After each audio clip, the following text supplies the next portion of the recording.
everyone. I have Mal with me today, and he is a rocket scientist. Probably some of you have seen the movie Rocketry recently, and that kind of resonates well with the rocket scientist. But Mal finished his PhD in aerospace, and he is currently doing postdoc. And the reason why I reached out to Mal to do an interview here is he couldn't find H-1B visa slots, so he went to Japan. And normally you will see people hearing that I want to go to Canada, I want to go to Mexico. I couldn't get slots in India. But you wouldn't normally see that somebody is telling that I'm going to go to Japan to do a visa interview. That is what the primary reason why I reached out to him. But I want to learn more about his journey to the US, his PhD experience and postdoc, and life as a rocket scientist. So this interview is done in two parts. The first part, we're going to talk about his experience in the US, so that all the general audience can get to know about a typical day and life of a rocket scientist. And the second part, which will not be live streamed on the Facebook group, but only for the premium members, where we'll specifically talk about visa stamping experience in Japan. Normally, I haven't interviewed anybody who went to Japan. All I have seen is a few travel shows. So I would love to learn about his process. Mal, welcome to the program and welcome to the live feed. And I'm really happy to have you here.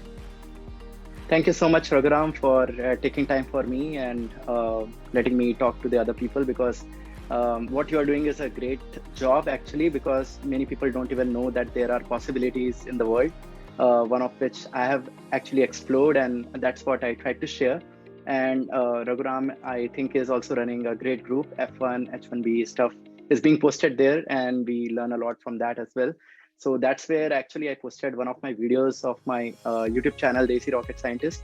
So that's where I'm trying to also help and give my bit to the people, like what experiences I have, I want to share with others. So in that process, actually, Raghuram was kind enough to approach me and ask me like if I can share with a bunch of people. Yep. So when you posted, it did not reach a lot of people. Exactly. And you also mentioned that Facebook kept denying your post because of the algorithm did not allow whatever you were trying to post. So that's why I thought, you know what, you have an interesting story, interesting background. And when people post on the questions or the comments, either me or the moderators, we read that and we find something interesting. And then I, just like how I reached out to you and said, hey, would you be willing to come and share your journey? So that's how we coordinated, we scheduled it. And so today I'm talking to you. On September 5th, I'm talking to another person who actually did stamping in Canada. I don't think I did recent stamping experience in Canada. So we have another interview coming up on September 5th, specifically about Canada. So before we talk about Japan, why you went to Japan and possibilities, I want to know about why did you decide to study? Did you come directly for PhD or you came here for master's, Mal? So I came here for master's. I did my bachelor's back in India in a college called JSS ATE Noida. And from there, I finished my mechanical engineering. And then my passion was always to be in aerospace engineering or rocket science. And that's when I chose to come to the US, because that had the most cutting edge research in this field. That's why I chose US over other countries. Otherwise, I would have gone somewhere else. And in particular, I chose Purdue University, which is called Cradle of Astronauts. Neil Armstrong is from this university. The most recent man on the moon, Eugene Cernan, is from this university. There is even an Indian person who has flown to space from here, Sirisha Bangla. She is also from this university. So we have around 30 astronauts. A professor I met a few days back, and I learned from him as well. He is also going to space. So it is a commonplace thing for anyone who wants to do human space flight stuff to be at this university, which is called Cradle of Astronauts. So Sure. That's why I chose Purdue. Okay. So you came for master's in aerospace? Yes, I came for master's in aerospace, but with the goal of continuing for a PhD. My goal was never to do master's, then work, and then PhD. I just wanted to breeze through and complete everything in one go, and then see the possibilities from there. And like I told, like I started from mechanical engineering, so I did not have a really good base for aerospace engineering. So that's why I needed more years of education in that, and that's why I chose a PhD as against just leaving out. So you used your master's to understand the aerospace field and knowledge about aerospace. Right. Or else you would have typically gone to PhD directly if you had, say, aerospace bachelor's, right? Actually, thing is like how it works here, at least at Purdue University, is if I have taken my bachelor's at Purdue, then I can apply for something called a direct PhD. Otherwise, if I'm coming from another university, especially from India, then I need to for sure do master's. Like there is no direct PhD. So very few universities offer direct PhD, but most actually want you to do master's and PhD if you're coming from India or another country. Okay, all right. So you finished your master's, then PhD. Now you're doing postdoc. Right. What does a typical day look like for a postdoc? Postdoc, I would say like it is 2 times that of a graduate student, and as graduate students, as a PhD student, we are supposed to have 20 hours of research work to be done under a professor. Similarly, in a postdoc, you need to do 40 hours, which is like a full time. So you are in a half time and then you switch to a full time. But actually it can go more than that. 40 is on papers, but you might have to work 50, 60 a few weeks. The other important thing is like in a postdoc, it's again a learning phase, and what you are doing is you should not just continue what you were doing in your PhD and learn new things. So although I did my master's and PhD at Purdue, I did it in a different lab. I went for work here. I worked 1 year at Auburn University in a Chandrayaan-2 type of mission, which is completely different from what I was studying here at Purdue. And then I returned back to Purdue to study artificial intelligence, explainable AI, and then systems engineering, which is completely different from what I have done before. So all these are learning. Why did you switch from aerospace into artificial intelligence? Actually, AI nowadays, it's like, you know, how the companies or the people, they talk about like, you need to know Python language. Whether you do like whatever part of engineering you are in, they ask like, this is a minimum requirement that you need to know. So slowly, if you, see in the future years, AI is going to be something which will become a commonplace thing. So I can easily see that trend, and more than AI now, explainable AI is actually becoming a trend and a boom. So I wanted to learn that, and actually we have written some very amazing papers out of it in the arena of hypersonics, or like things that fly 5 times the speed of sound. Those kind of things have never used this AI stuff. And very recently, even NASA has landed things on Mars using AI. There is something called TRN, Terrain Relative Navigation. So that used actually AI to find out what is the best spot to land, and that used AI. So it's becoming a trend, and that's why I wanted to learn.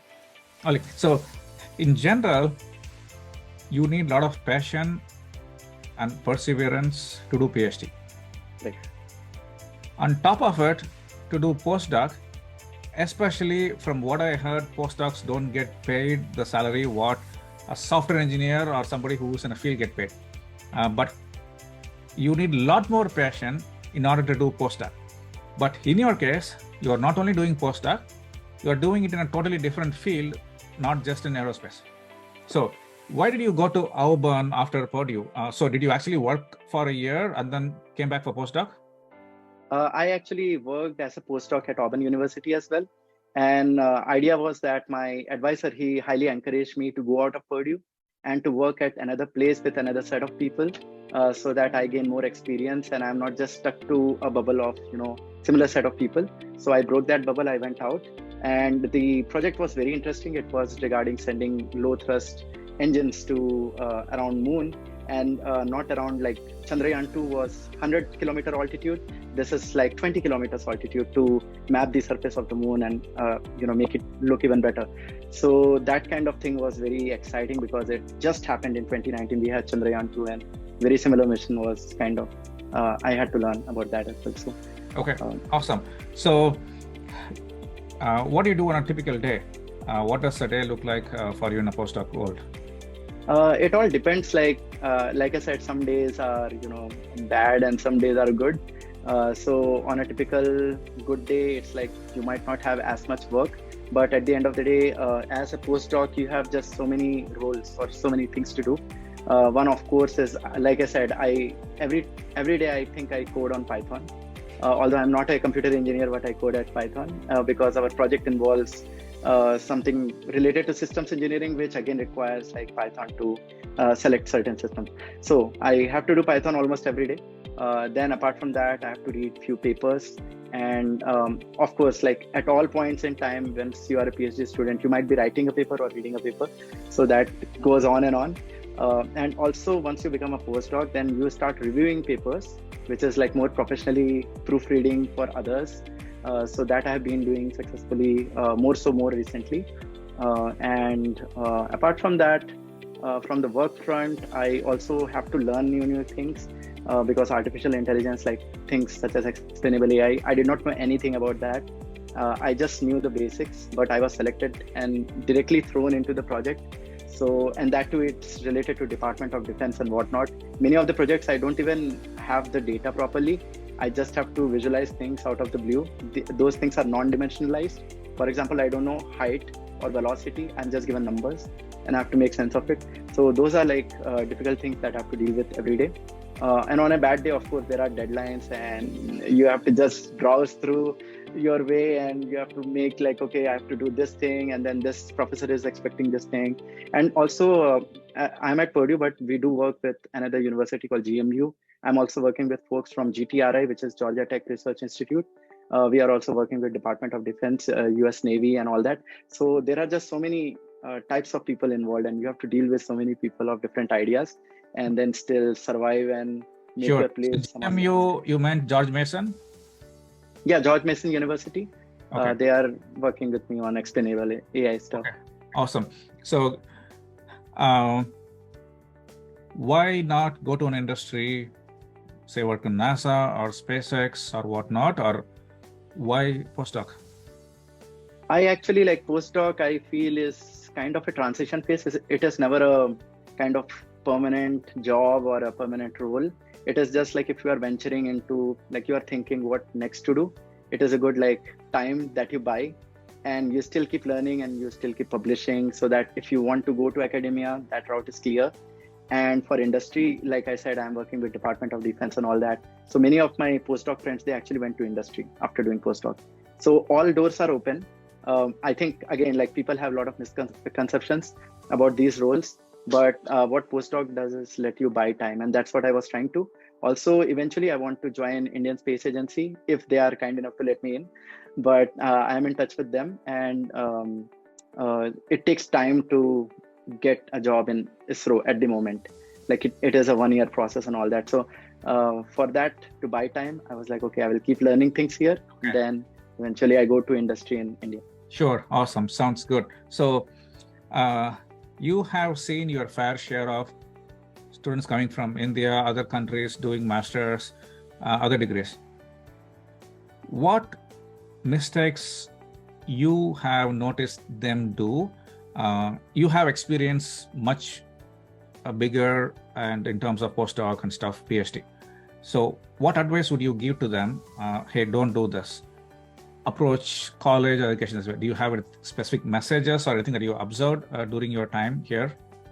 So this is again a very great question, and I can say like easily I can make 10 to 20 minutes video on this, and that's my plan in future to load it on my channel.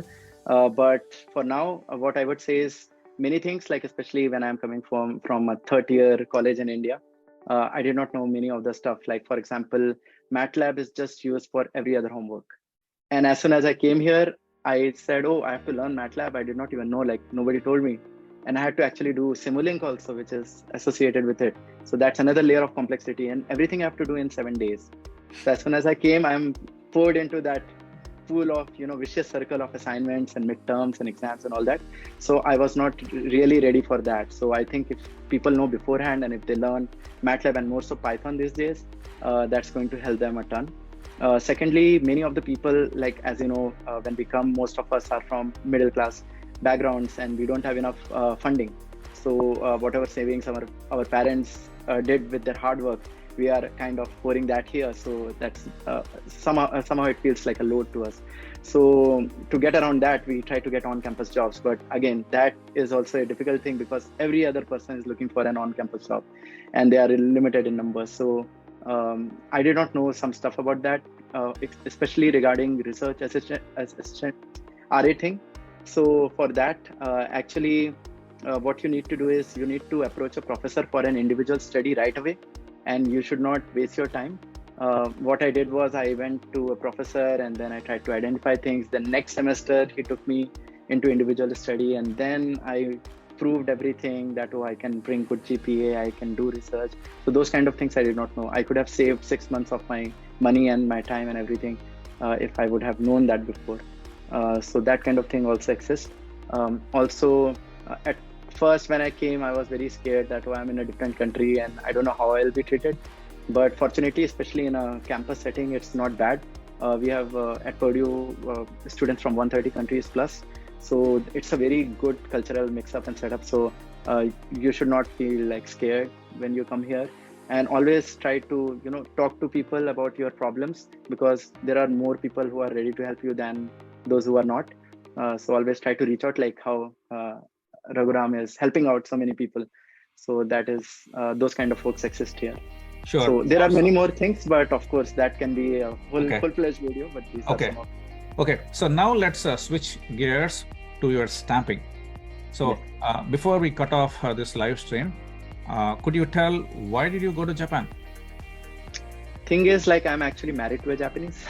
Okay. So that gives me more reason to visit there. And actually what happened is just recently we had a baby. So congratulations. Yeah. Thank you. How old is your baby? Baby is now 5 months old. Oh, damn. New dad. New dad, yes. Okay, awesome. Yeah, good. So, all right. Yeah. So March was when he was born, and I decided to take the risk of leaving and going there, because I knew that the situation is not good as regards to H-1B stamping. But the only light at the end of the tunnel I can see was related to the interview waiver. So I was so happy, and I told everyone, see, there is no interview. So one part is cut, and then we just have to submit the documents, and that should be a piece of cake. So I will anyway find slots like I always did so many times. I've applied for F1 visa 2 times, successfully got them, never had any issue with the slots or anything. Life has moved on, but then this time things have changed, and changed for bad. So that's what I realized, that there are these, like, I cannot find any slots for month. And I already came out of the US, and I am already in Japan. And that's when I see, like, okay, maybe I will have to stay at the end of the year to get a H-1B slot, or I might not return soon. Yeah. Okay. So, all right, sounds good. So we'll continue the conversation. So folks, we are continuing the conversation on the Zoom, and then the recording of this will also be available on the premium group. And Mal will also be inside the premium group to answer any specific questions that you have about interviews so far. You might want to do a PhD. As you can see, he has a very good advice. Or you might want to have questions about H-1B stamping in Japan.